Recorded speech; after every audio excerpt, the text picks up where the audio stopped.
Thanks so much for having me, guys. I did this was 2 years ago, right? We did one. We did. So excited to be able to do a round two. Pitching, the need for pitching and a successful communication plan hasn't changed, which is why it's good and fun to be back. So if you give me a second, I'll share my screen, but I'll put my LinkedIn in the chat here for everyone. So if we're not already connected on LinkedIn, I share a ton of daily pitch tips there. So if you'll give me just a second, uh, I hope you all can see that. Jim, all good on your end? Since I Yeah, can't looks see other perfect. attendees. All right, awesome. So super honored to be here with all of you. So going to obviously cover 10 keys to a successful pitch. And the beauty of this is that these keys are going to apply to grants, to live pitches, to investment, even some to the retailer pitches that you have. I've worked with thousands of founders over the years. And so my goal is that you're taking notes, you feel like this is tactical, and I'm here to support you. So I also want you to know that I don't bite. I don't want to just be here to hear myself talk. I want to be able to support you and answer your questions. So feel free to use the chat feature and or the preferably the Q&A feature as we're going along. I want this to be interactive. Again, I'm not here to just hear myself talk. I'm here for you all. So I want to make sure that it's applicable to you. So, for those who don't know me, my name is, oh, chat is disabled. Okay, thank you for letting me know. Um, since chat feature is disabled, yeah, just use the Q&A feature then. We should all be good there. So, thank you, Kelly, for letting me know. So, for everyone, Q&A function, that is what we're working with today.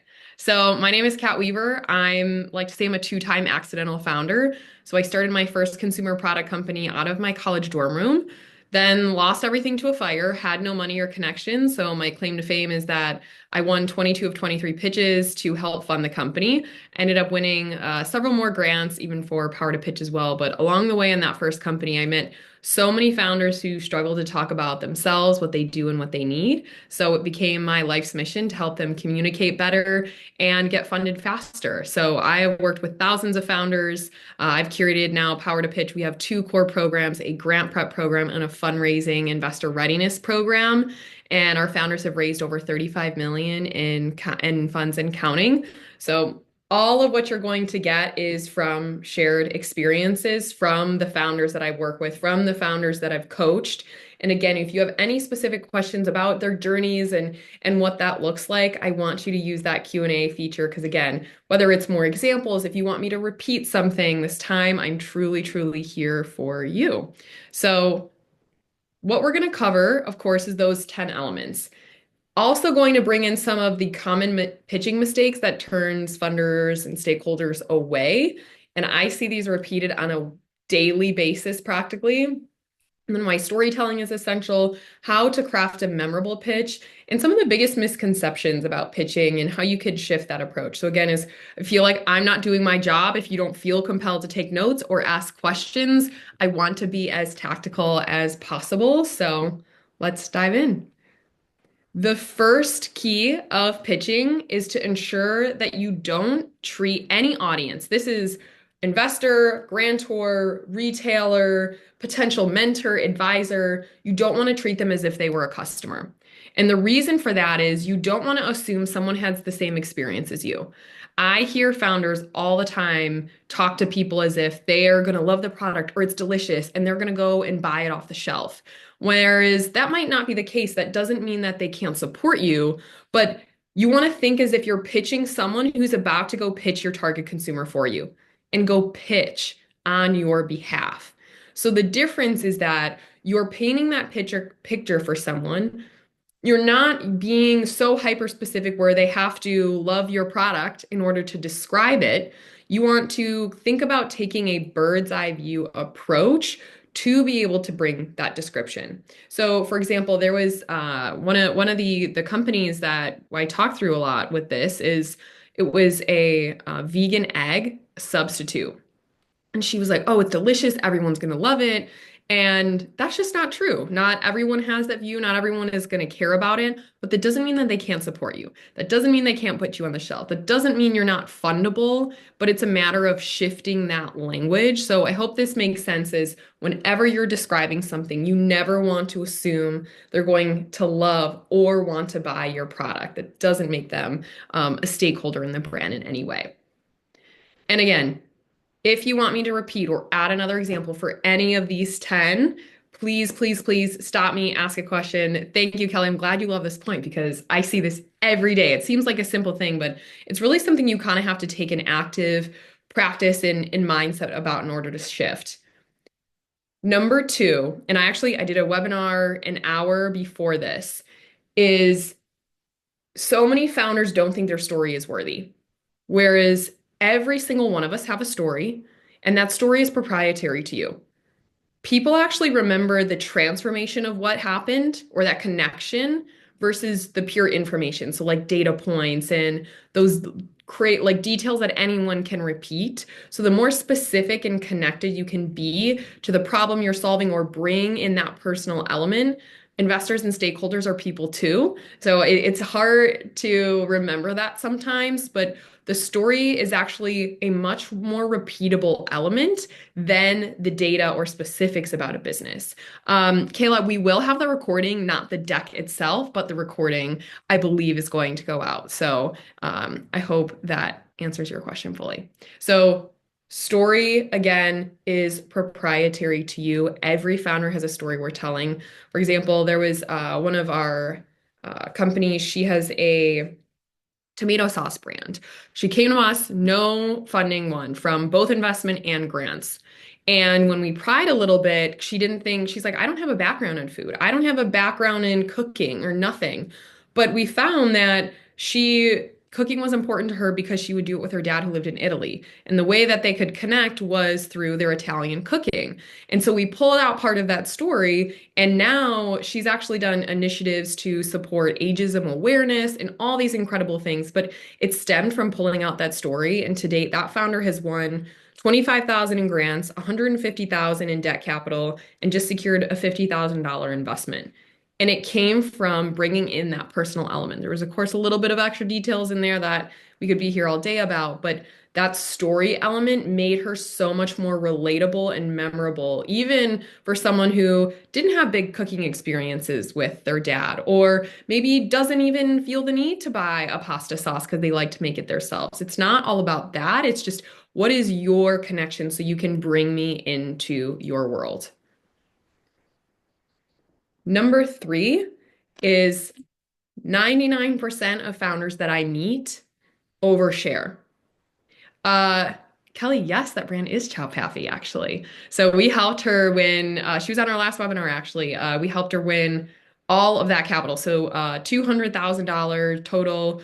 And then it was the 25,000, I think, in grants. So she's worked her butt off. She's pretty amazing. Yeah, super cool. I love that you knew that because the ageism awareness thing was a little niche. So very cool detail. But yeah, so number three is being mindful of oversharing. And I'll go back to that story example where a lot of founders are, we're excited about what we do. So I feel like founders struggle with an in between. It's like we go way overboard or we don't want to share it at all. And how to find that in between and keep from oversharing, especially in the story portion, is to find one core inflection point. So you might have multiple versions of the story or background that you want to share, but that doesn't mean that it's relevant to share. So, what I would say is ensure that you figure out, based on the problem you're solving, that product that you're offering that's really your solution, what part of your story most directly ties to that, where you're almost like setting yourself up when you're verbalizing something. And then when to keep from oversharing, it's something you actually want to craft what you want to say, from the short elements to your pitch to what you want to communicate, what like all those little details, it's something you want to plan in advance. Because when you get nervous, you're much more likely to overtalk and overshare. Like, for example, we had a founder who really, really struggled. It was a organic tampon company, and they had such a good pitch, but they would get to Q&A and they would, I say word vomit, because they just couldn't stop talking and they wouldn't answer the question directly. What we told them is that, it wasn't a natural skill for them, and that's okay. Pitching isn't for most people. It wasn't for me. I used to get nauseous, terribly nauseous, that I wouldn't even want to speak to people. But I prepared in advance what I wanted to craft. So when I was nervous, my body already knew what to do. And the same for this founder in this tampon company. So they knew that they were going to get these few types of core questions. They knew they've gotten them in the past, and they assumed it was most likely they were going to get these top 10 to 20. And we had them prepare pre-crafted answers to those questions so they weren't more inclined to word vomit, to give all this extra detail that opened a whole nother can of worms. So the oversharing, it sounds really simple, but I see founders overshare in a deck. I see founders overshare on their emails. Last story I'll give on this oversharing element is knew this one founder, and she had asked for a particular introduction. And I had met her, knew her. I felt comfortable sharing this really important introduction. And I said, Can you give me a very short blurb so I can pass to this person? That very short blurb turned into an email this long. I had to scroll on my phone to be able to see this entire email. And it was so overwhelming to me. I couldn't believe that she sent that. And so I took like three sentences and three bullet points from it and sent it off because I knew her, and that was something I'm really good at making things concise. And so I sent it to this person with her, and she replies, I kid you not, she replies to that email with that same long response. So I was like, oh my gosh, who else should she been made victim to with this entire long crafted thing? And that particular person made the wrong introduction because they were so overwhelmed by her email and communication that they just wanted to move on. And then it made me look bad at the end of the day. So that oversharing, it's super, super common. It happens to the best of us. So you just want to be really, really mindful when you're asking for something in terms of money or a connection. The more concise you can be, the better. Think quality over quantity in terms of information. It's not all about doing it all at once. Um, so we went through three really core points. Does anyone have any particular questions on the three so far? Any comments related to these three? Do we need any other examples? Does anything feel like it's not resonating out of these three? And I will say, so in our both of our fundraising communities, we have a whole channel called No Stupid Questions. I've heard and seen it all. Nothing surprises me. I don't think there is such a thing as a stupid question. So please, please, please ask. So how can this apply to someone pitching and presenting who is not the founder? So Sabrina, I have a follow-up question for that. How can what apply? The oversharing element or the story element, or what in particular? So Sabrina, if you can re-add to the Q&A with a little bit of context, I want to make sure that I answer that appropriately. And while you're doing that, Kayla, how do you keep from oversharing during an in-person meeting? Virtually, it's easy to stop, but in person, how do you pause? Preparing what you'd potentially answer. It's literally about putting in the reps. So again, as someone who is super nervous, it took me practicing in person with people, running through potential questions. And let's say, for example, I'm really nervous on answering about the financials. I'm going to sit down with my fractional CFO or accountant and work through those potential, questions or uncertainties or levels where I'm like, I'm not actually comfortable with this. Or let's say it's a go-to-market strategy, whatever it is, what you think you're going to overshare on, you should be practicing those advanced. So it's really the same kind of when doing it virtual, but if that's something that is more natural to you to want to overshare, you have to practice that and time your answers. So when you're practicing something like that and you're doing that, if you don't have practicing in front of people, timing your answers yourself is something that can be helpful. Meg, difference between not oversharing and being concise.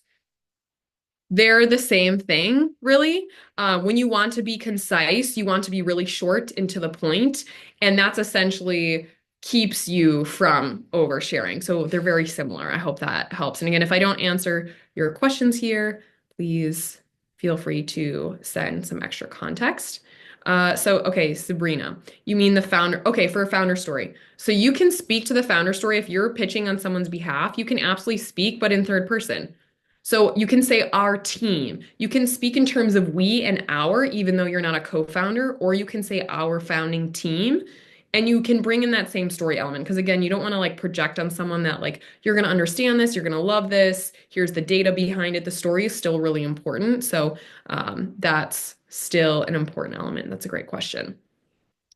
Okay, next we have Kelly. Do you think any of this changes if you're in a small room with investors versus a stage? Not at all. I've been through every single one of these 100 times over from virtual investor in person. I've been to 24 pitch competitions myself. I've judged actually hundreds of them now. And all three of these kind of rules and keys apply to all of them, which is so it's funny. Jim and I were talking about because we have the investment and grant program, and he's like, "Oh, can you apply? We have this pitch competition, and a lot of founders are pitching retailers, and can we make this more applicable, like these keys across all of these pitching opportunities?" And I was like, that's actually really easy to do because when you talk about the brands, my goal that all of these apply. So good question. So next we have, okay, so this is Sabrina, and don't overshare what, because for example, I'm not sharing anything personal at all, should be. It depends on your role in the company. So for example, depending who your audience is and what you want the outcome to be, it depends on like if you have to validate yourself in the company as a decision maker or what that would look like. And in terms of oversharing, if the founders, so I usually see this in retail presentations. If a founder, the founding team has given you all this information to share about their story in every single SKU, you might not want to do that. You want to make that a concise formulation about who you are, what you offer, why you should be on the shelf. Or if it's to an investor, or for a grant, it's still keeping like those key kind of buckets that you want to share with a stakeholder or funder and keeping them within a short, concise time frame. So, it's not like you're giving all this granular detail that it makes someone bored to listen to. So I hope that helps because it's not just about sharing things that are personal, but sometimes as founders, we go so deep into the product and these little details and assuming that someone's going to love and want and buy or need our product that it gets redundant and then the person gets bored. So these are all really good questions. So number 4, this is actually my favorite, is avoiding buzzwords. And some of the top buzzwords are innovative, unique, sustainable, holistic, delicious, game changing. I've got a whole list. Actually, if you go to powertopitch.com, we have a free buzzword guide. I'll put that in the chat. It's 23 buzzwords that make investors cringe if you join that newsletter there. It is such a common problem that I see because when I had just mentioned all of those buzzwords that I just said, you don't know what company I was talking about. You have no idea in what context or capacity I am unique or game changing. So a good rule of thumb is that if I can take a phrase, a fluffy phrase, and go paste it in someone else's pitch or language or on their website, you should delete it or make it more specific. So that you want someone to feel that you're unique without having to say that you're unique. You want to emulate those kinds of things because when I say I hear these words every day, truly, like I know there are investors, friends of mine, they will not return an email or look at a pitch deck further or invest in a company if they use all these buzzwords. They're like, "Oh, that's lazy." It shows that they don't actually know how to describe what they're doing because I see the words vast market and game changing, right for change and a holistic solution every single day that I don't actually believe them. So, does anyone have any buzzwords that they use they want to put in Q&A if maybe we can see how to replace them? I love asking this because so one time I was doing a presentation and I put a list of 30 buzzwords on the screen and the whole room started laughing because they're like, "Oh my gosh, I can't believe that I used all of those. I thought it was special and exciting and all of those things, in reality it's not. Synergy is absolutely a buzzword. So what creates that synergy? Why is it synergistic? Or when someone says it's seamless, what makes it seamless? Or what's a problem in the market that makes now you the seamless option? So if something is synergistic or you have synergy, like What's the problem? Like, where have you brought in synergy? Why does that matter? Why should we care about that? Okay, excellent customer service. So if you can, a good rule of thumb is that you want to think about, so if you have a buzzword, if you can follow it up with quantifying something like percent change or difference, like if you have excellent customer service, we respond X times faster than our competition. Or we have our phones are available Monday through Sunday, 24/7 or 8 hours or whatever it is. Think about a comparison that makes you have excellent customer service. Like, why would we care about that? Why would someone either want to pay more or use your brand, or why would this retailer pick you up? So I hope that makes sense in terms of quantifying. Pure and potent in what way? So you can say that like pure and potent, but pure how? Potent how? By what percent? Compared to what in the competition? Like, if used just in one line like that, it doesn't actually give us those specifics. So I would encourage expanding on that a little bit or replacing it with the percent purity or the percent potency or the change, something like that. Good questions. Anyone want to test any other buzzwords before we go on? Swear I don't bite. This is to help you. I'm not going to bash on all the language on your site. I want to encourage more founders just to use them less because I see them used so frequently. On my LinkedIn, I believe I shared a list of them as well. Delicious. So every single food brand uses that word. So what amount of, instead of delicious, how many customer reviews do you have? How many 5-star reviews? We do the opposite of the competition. So you'd want to exactly state something like that. Don't assume I know your industry. Don't assume that the retailer even knows those specifics. Don't assume that they will want or find your product delicious. Let's say, for example, I had an ice cream company pitching me. And they're like, oh, it's the best. You're going to love it. It's absolutely delicious. And I'm like, well, unfortunately, I have a dairy allergy, so I couldn't even tell you that. And so you've like forced me to have this delicious feeling when I can't actually take action on something like that. So that's why you kind of want to think about it's not about projecting that on someone else, which is why you want to be so specific about that. These are all really, really good questions. All right. Number 5, when you're in any sort of pitch opportunity. So let's say this doesn't count. So for the pitch slam, you're probably not going to get time for this. But when you think of other investment opportunities, so many founders forget to ask and prepare questions. Or even if it's for a potential advisor you're fielding or someone like that, if you're presenting formally, you've been talking at them the whole time that they're probably not as engaged as you think. And so the best way to re-engage someone and get them excited, like, investors love to talk about themselves and their thesis or things they're working on, or if not, they're tired and they want to get off that call. But when you re-engage them or bring them back in with a specific question, it shows that you've done your research. It shows that you care. It shows a level of maturity in the brand and the stage of the business. So there's so much that comes from preparing potential questions. This applies to retailers, this applies to other stakeholders.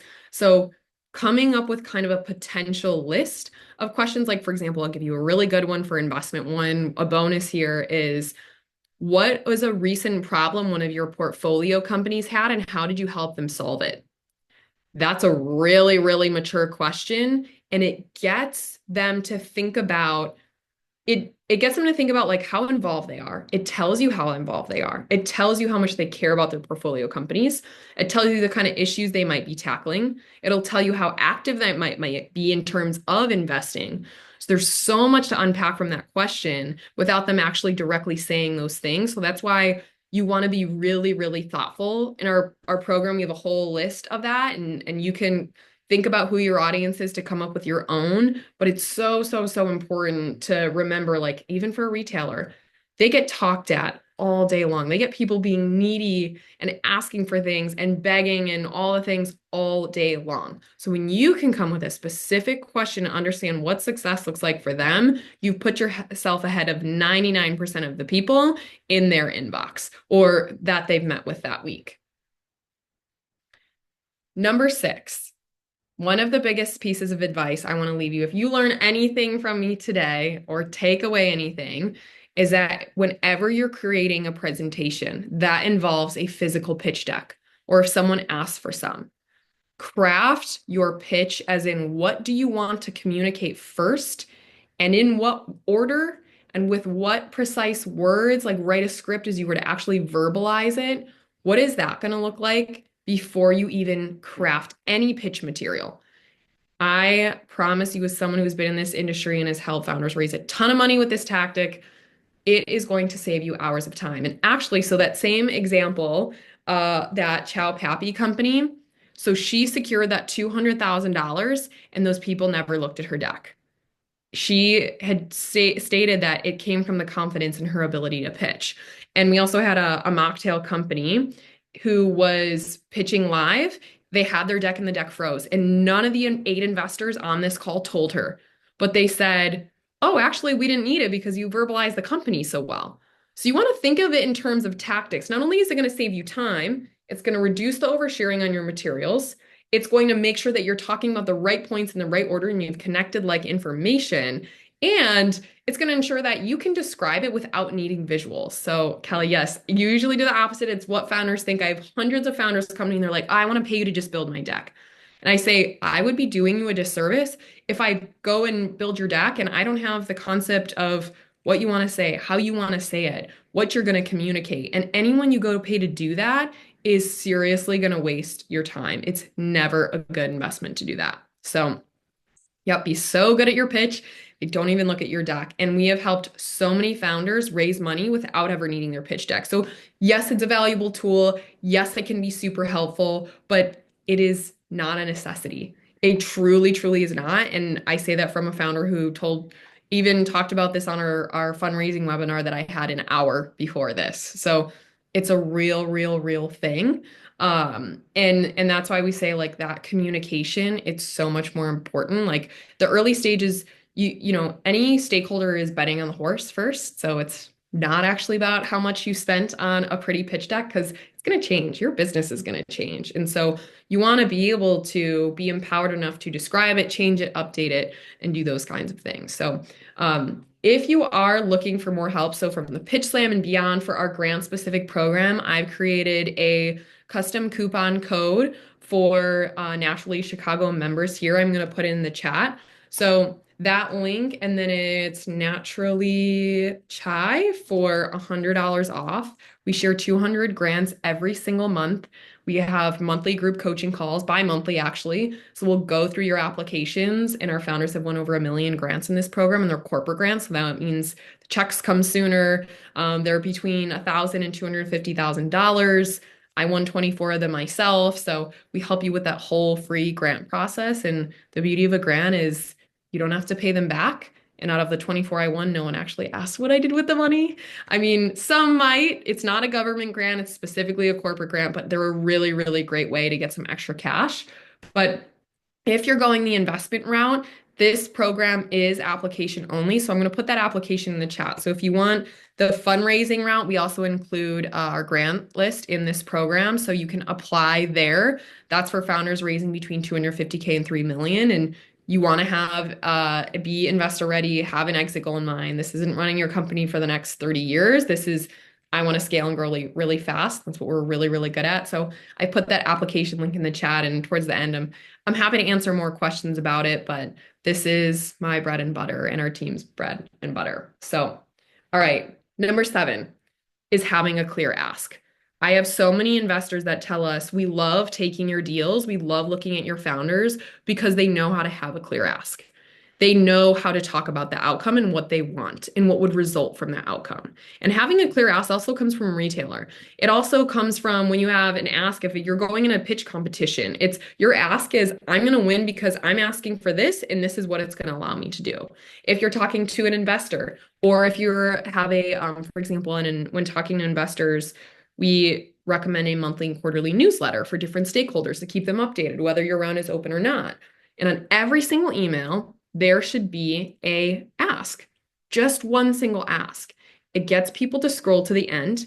It gets them to opt into your process. It gets them to buy into you and actually engage with your materials. So having a clear ask is going to change the way you interact with every single person or brand or stakeholder or funder or grantor or retailer. You'd be so surprised by what having a clear ask will do for you and the brand. And it stands in so many specific aspects. So any questions so far? We went through a few more really big topics.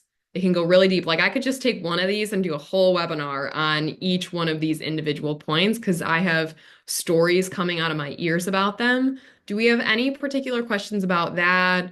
Our programs, even more buzzwords? I mean, you guys tell me. I want to make sure that I'm covering things that are relevant for you. So it helps me when we get specific questions about it if you want to. But up to you. I just want to make sure that you know that the floor is open so I can help you as we're going along. All right. Number 8, and feel free to keep dropping in the chat as things keep coming up. What are the biggest mistakes you have? Ooh, I love these. All right, cool. Let's go back a second. What are the biggest mistakes you see on having a clear ask? The biggest mistake is people think they ask one question and then they bake in 3 questions.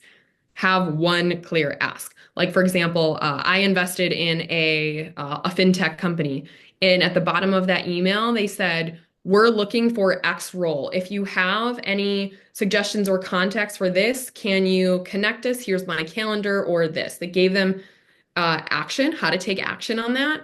And they asked for one role. They didn't ask for anything else. It's just, we're looking for this. I need help in filling this role. So the biggest mistake is it actually not being one thing. I would also say that people are really vague. They think they're having a clear ask when it's so broad that people don't want to get and open this can of worms and ask to try to actually get an answer out of you. So making it so direct, it's almost think about like when you set goals. I want to be stronger, or I want to run faster, or I want to eat healthier. Like those things are so vague that you can't actually track them. So if it's something that's trackable and you can take immediate action upon, then you know that it's something that's good and worth following. How do you put a value on a company based on future revenue? So, if you'd like some suggestions for financial modeling, this is not something that's a guess. There are also market rates based on the company, the industry that you're in, what other companies have raised at. You can find that on Crunchbase. You can find certain things on AngelList, but it's also going to be based on the projections of your financial model. But again, there are market rates for that. You'll want to talk to a fractional CFO, or I always use Forecaster for stuff like this.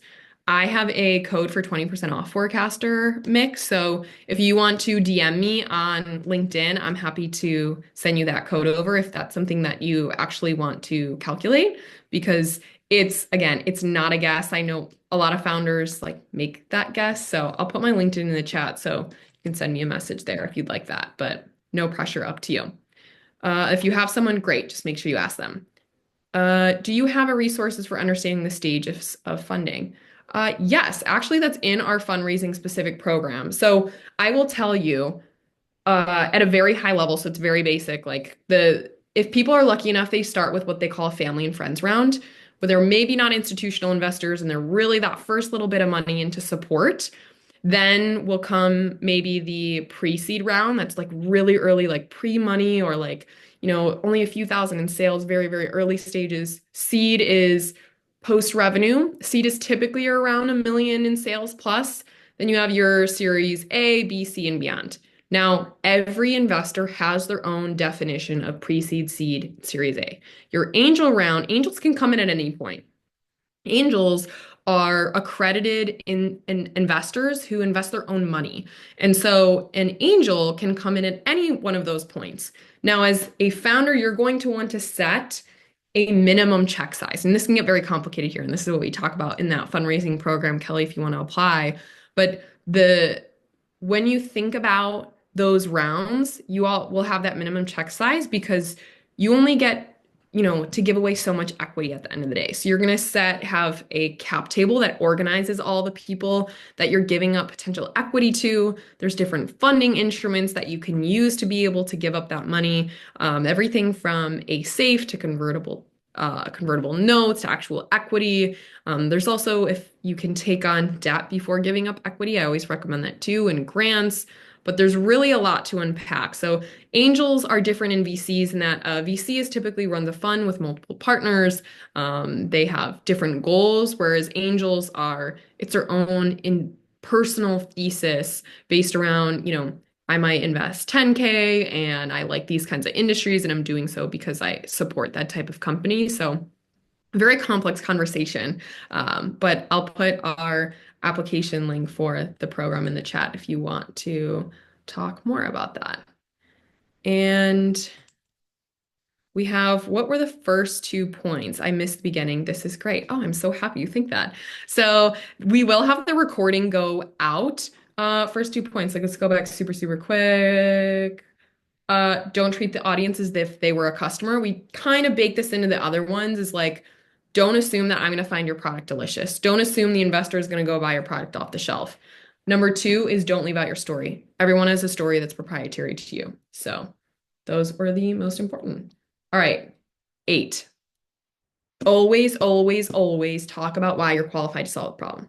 Not all of us have a background in food science or engineers or have a background, but it's any previous experience that you have in other jobs, roles, accomplishments, even being a mom. You're an excellent multitasker. I love hiring moms. They are the hardest working people you've ever met because they can do multiple things. Like any bit of those elements will help validate and prove that you are hardworking, you're gritty. So there are actually 4 traits we screen for in our application process because we don't just take anyone looking to go for investment capital. It's a very serious decision. It's like investment is a marriage. So we always say we look for 4 qualities in a founder: grit, coachability, transparency, and passion. If a founder cannot portray all those 4 things, grit, transparency, passion, and coachability, they're not cut out for this. That doesn't mean they're a bad founder. It's just they have to be willing to be coachable and take feedback. They have to be willing to make sacrifice and be gritty. If they're not passionate or excited about what they're doing, how can we be excited about what they're doing? And then transparency, if they're not willing to open their books, if they're not willing to talk about, the debt equity on their cap table because they've got a bad co-founder and things like that, you get really, really sticky. So that's why those features will come out when you talk about the story. You're not going to just tell an investor or stakeholder that you're coachable. You want to be able to prove that through story and language. And 9, a no now might be a future yes. So on the last call, one of our founders, she did Shark Tank. She got investment from Kevin O'Leary. She just got a $25,000 check closed in her WeFunder. All of that came from no's. She kept those people updated. She had always a clear ask. She also wanted to ask what they wanted to see in terms of like future KPIs, key performance indicators about what success looks like for them.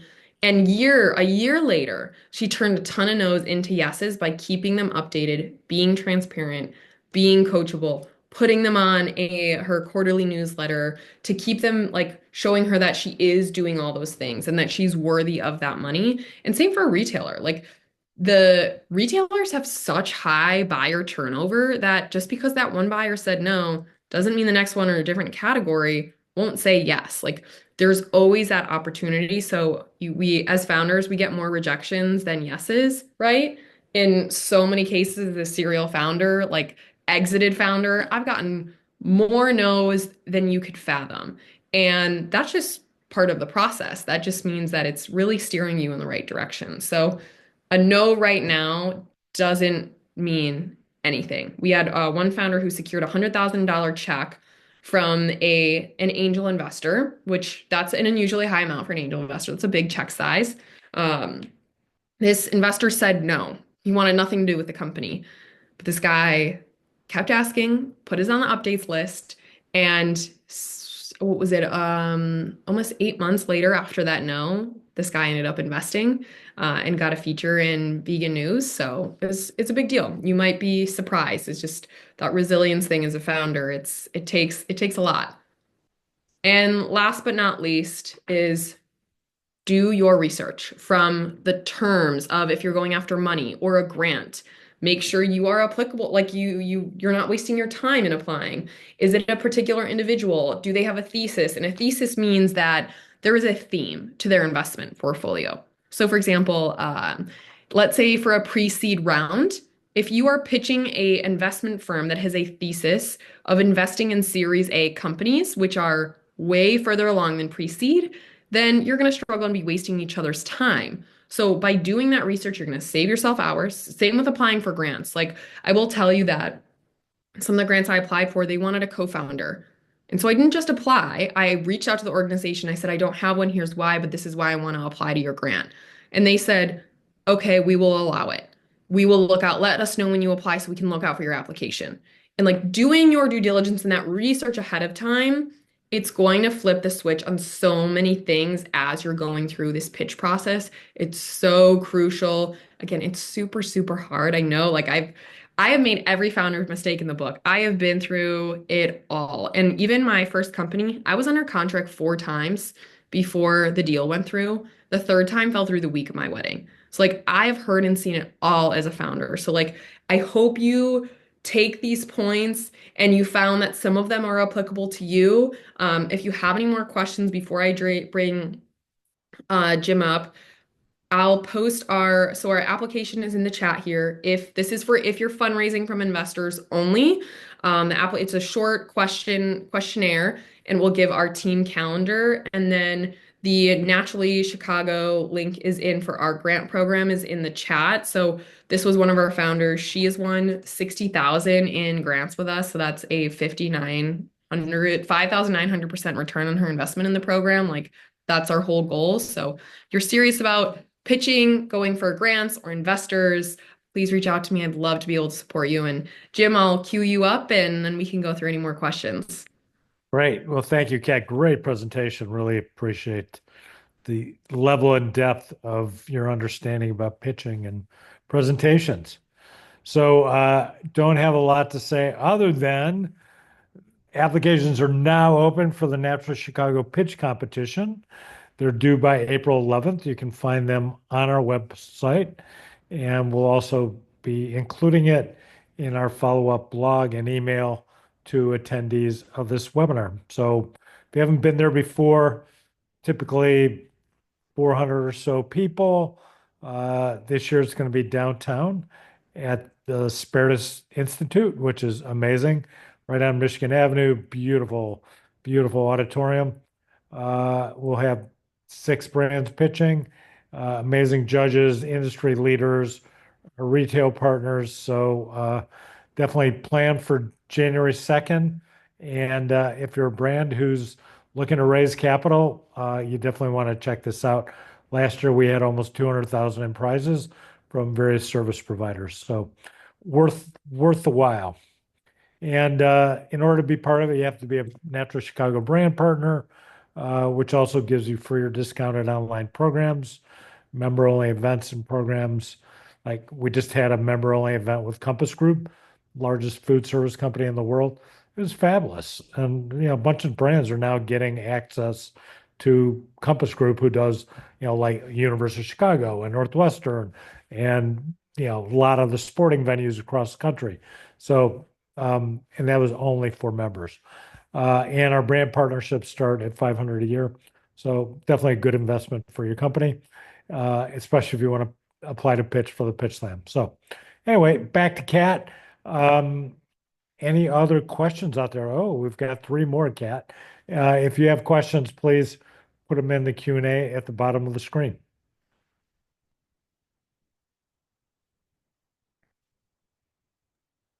It looks like we just got some good feedback. No extra questions so far.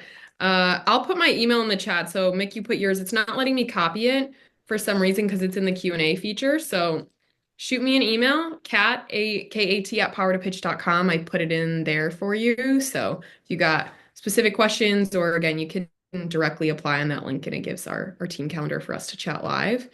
But what other questions do we have?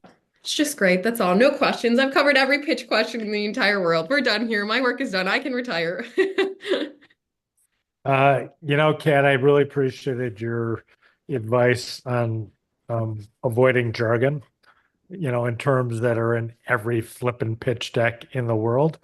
Uh, if somebody doesn't have you or doesn't have this kind of a forum to kind of evaluate that thing, what do you suggest that they do? Gosh, we could be here all day. I will say that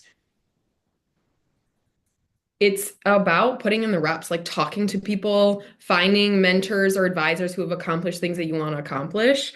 If it's not me, like you want to find people in non-competitive spaces that can advise you or have already been where you want to go. I feel like there's a lot of programs and mentorship and it's fluff and they mean well and they want to help, but they haven't actually achieved what you want. And then they're going to give conflicting advice.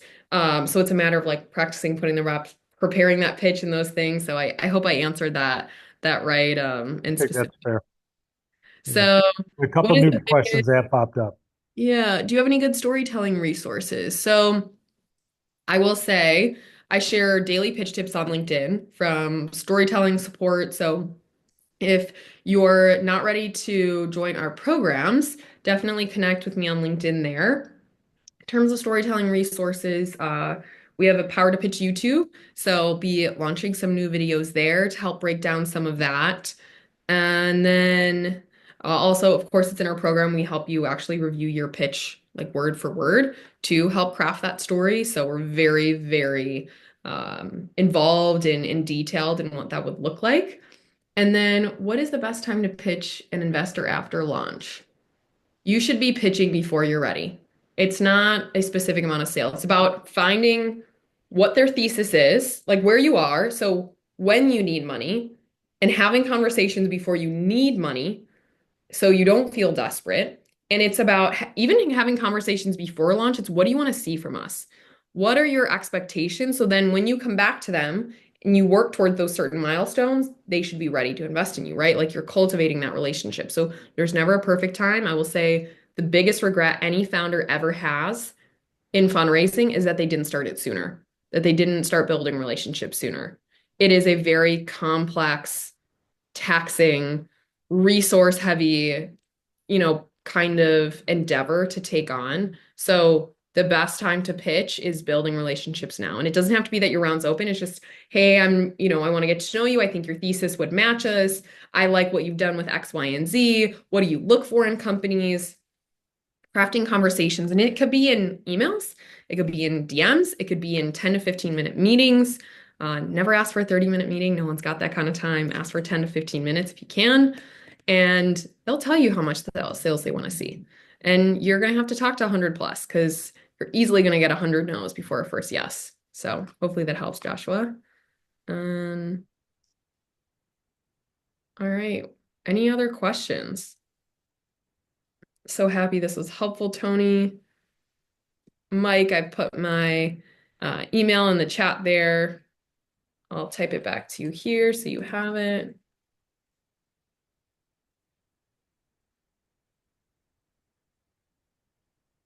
Any other questions pitch wise, investment wise, pitch competition wise, our program, the two programs that we have? So And somebody's pitching at the Natural Chicago Pitch Slam. Can you talk about just how in-depth the preparation for that pitch needs to be? I can tell what founders have practiced less than 50 times easily. I can tell which founders have used ChatGPT, and the judges can too. I can tell you which founders are so nervous that it seems like they don't care about their business. And that doesn't mean that they don't. It's just that I will say any founder we work with that is about to go live, it is not a quick fix. It doesn't happen overnight, especially for someone who doesn't have natural speaking skills, presentation skills. So even it's funny, like my husband is in his job role. He's in corporate. I'm a lifetime founder, very opposite, but he's like, I wish I had your confidence pitching and speaking. I hate doing that. I'm like, well, I've spent tens of thousands of hours doing it. Like last year alone, I spent over 400 hours on Zoom, minus all the live presentations and things that I've done. So that's me constantly pitching and working on my craft all day long. It is not something I was naturally good at. So when you're at that competition and you're in a stage of people, you should not have a note card. You should have every word rehearsed. Every movement should be calculated and planned. And so 50 times, like a tally. And the way to memorize more efficiently is take it every 2 sentences. So you repeat them, you memorize them, you fold your laundry, you walk around the house, you record yourself on Zoom, Loom, whatever it is. You take it 2 sentences at a time. And then once you've memorized the 2 sentences, you can go walk, talk to your dog, and you can repeat them. You add 2 more sentences. So now you've got 4 sentences, and you keep adding and adding. Some people can work a little bit more efficiently, but 50 times is the golden number. Kelly, how do you recommend practicing your pitch solo in front of people? Start solo, especially if you're a little nervous and working out the kinks. Start solo, then record yourself on your phone or on your laptop. Then from there, ask people. Ask a friend, a spouse, call your family, ask friends, post in I don't know if you guys have a group, but like we have a peer pitch practice group for those who want to practice in our community. If there's in some of the Naturally webinar, hey, who wants to pitch practice on LinkedIn? I highly recommend multiple types of people, not always those who are biased to just, oh my gosh, you're amazing. It's like, actually, that was really unclear. Or have you thought about changing your tone so you sound more excited about what you're doing? Things like that. So, all in all, combination. How long should your pitch be? It depends on the scenario. So, Jim, is there a rubric for this pitch competition? Uh, say more. Pitch competition is in like a guideline of the judges have to check the boxes to pick a Yeah, winner. it's not public yet. Uh, just about the development of that is just about done and it will be shared. And have they announced how long the pitch will be? We're still figuring that out. I think it's going to be a little longer. Last year was not quite long enough, and we're going to have more time because we're only doing 6 pitches versus 10 last year. Okay.